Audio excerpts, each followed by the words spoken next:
Stephen Smith, domestic politics had already shortened the President's planned trip. It was just basically reduced to a sleepover in Canberra next week.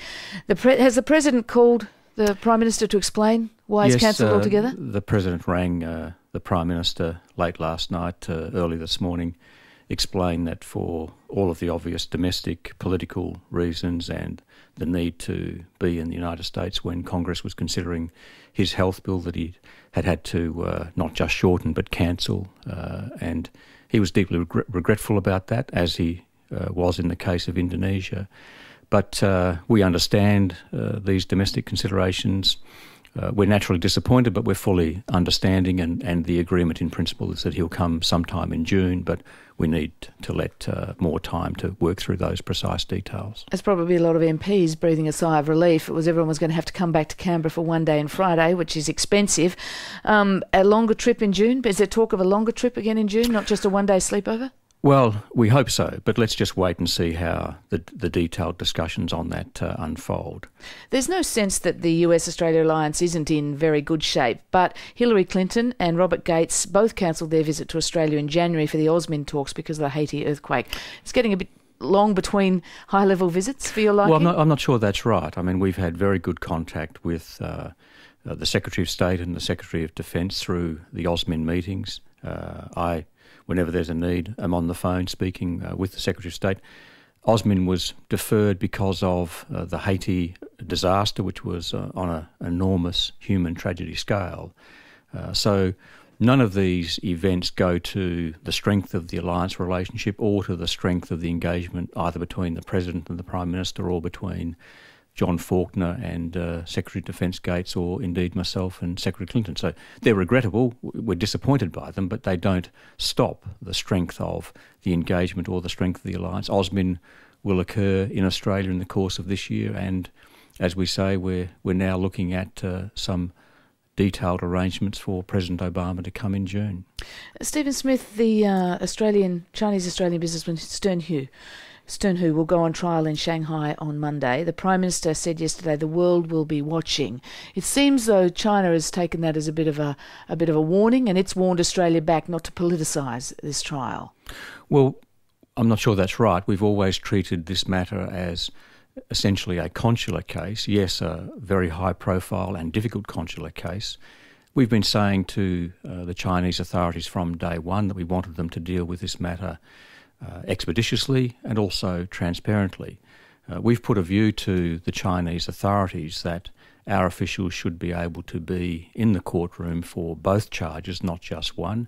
We're awaiting a formal response to that, and as I said yesterday, when I see that response, I'll make a judgment about whether any further representations are required. But the fact is, as it stands, the world won't be watching because the world's not allowed into that courtroom at the moment for one part of it. It's not going to be transparent as it stands. Well, there is a provision under Chinese criminal law and practice that if you're dealing with matter that goes to commercial information, one of the parties can request that that be done in closed hearing. Comparable provisions exist in other jurisdictions, and in Australia, for example, it is open for courts to operate in closed session in particular circumstances. Our argument is that we think the circumstances of this case warrant that the court has in it Australian officials for both charges, and they're the representations we've made to the Chinese authorities. Are you demanding access? We're saying that in our view, because of the circumstances of the trial, because of the consular agreement that we have with China, that it's appropriate in these circumstances for our officials to be in the courtroom for both of the charges. When do you expect a response back from the Chinese on this request? The trial is scheduled for Monday. Well, I wouldn't be surprised if we got a response today, and I'll then make a judgment depending upon the nature of the response. In terms of making a judgment, what will that... Well, obviously... if they say no... Well, I'll then make a judgment about what further representations, if any, are appropriate.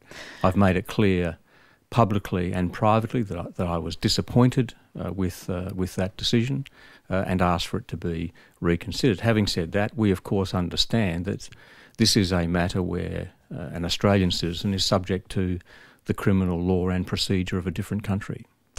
Minister, on another matter, this morning you've been meeting with Zimbabwe's Finance Minister, Tendai Biti. Is Australia committed to ongoing humanitarian assistance to that country, to Zimbabwe, despite there's definitely ongoing concerns about the partnership, the functioning of the partnership between Robert Mugabe and Morgan Tsvangirai.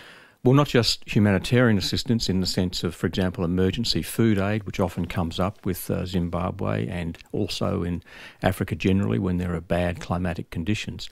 But since the so-called global political agreement and Prime Minister Tsvangirai came to office with Tendai Biti, who I met this morning, as his finance minister, we've been doing what's called humanitarian plus.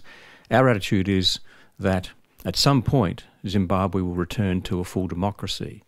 There will be a need for the international community to assist on the rebuilding of Zimbabwe's economic and social circumstances. So we've been doing things which add to their capacity. Programs which are assisting them on employment of health workers, helping on the revitalisation and renewal of their taxation and revenue laws. And today I'm announcing an additional $13 million, $8 million through UNICEF to help do work with their local authorities, particularly in Bulawayo, their second largest city, for water purification, water sanitation, repairing their waterworks, and also $5 million for Australian NGOs on food security and water sanitation matters. So we're doing more than humanitarian assistance, but we're doing it in a careful way to ensure that it's not siphoned off and it actually is delivered and builds the capacity and produces the results. Stephen Smith, another couple of quick issues before we have to go this morning. The federal government has cleared the way to sell uranium to Russia. I think a lot of people hearing that would be worried that Australian uranium would end up being used in nuclear weapons. Can you give the guarantee? How can you give the guarantee that that won't happen? Well, we only export uranium to countries that are members of the Nuclear Non-Proliferation Treaty, which Russia is. We only export to a country if they also sign up a separate agreement, and this is the proposed agreement between Australia and Russia. And we only export or approve exports if we're satisfied that it'll be used for civil use only and not diverted for other purposes. We've given this a very exhaustive consideration. We spoke in detail with the International Atomic Energy Agency, and we've come to the conclusion that we can safely export uranium to Russia and it won't be diverted for military purposes. There's a very good rationale for that. At the moment, we've got Secretary of State Clinton in Russia having discussions about a renegotiated START treaty to reduce United States and Russia nuclear stockpile. Russia has not produced fissile material from raw uranium for a long period of time. On the contrary, it's been reducing its nuclear stockpile and making that material available for civil purposes. There's no need for Russia to convert anyone's uranium or divert anyone's uranium for weapons or nuclear weapons purposes. So when will the first shipment of Australian uranium to Russia occur? Well, we still have to go through a formal ratification process, and the government indicated to the Parliament yesterday that we will give that consideration in due course. So there's a formal ratification process to go. I want to have some conversations with my counterpart, Foreign Minister Lavrov, before we move further. And Minister, just briefly on Fiji, as of yesterday, there were still 9 Australians unaccounted for after the cyclone. Any word?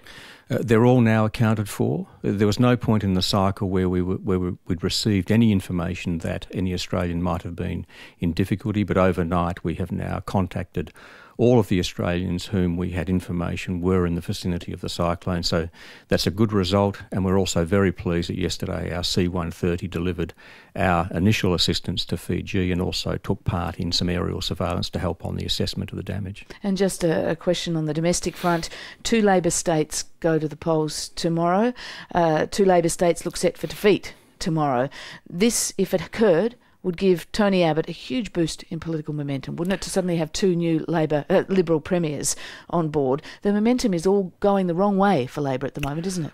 Well, we've always had a difference in Australian politics between state and federal, so that's one thing that needs to be considered. But we've got 2 very tough elections tomorrow. We've got 2 long-term Labor governments trying to get a further term. That's a tough ask. We expect that they'll both go down to the wire, and obviously we wish both our colleagues in South Australia and Tasmania well. The momentum question again, though, depending on these results, I'm just wondering about the risk of the Prime Minister offering Tony Abbott a debate next week. It's pretty risky practice to allow your opponent up onto the national platform with you. We're very happy to have a debate with Tony Abbott about health and hospitals any day of the week, and the Prime Minister's made that clear.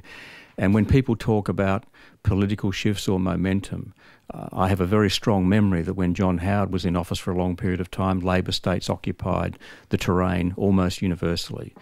Australians have always made a difference between their judgments about state and federal.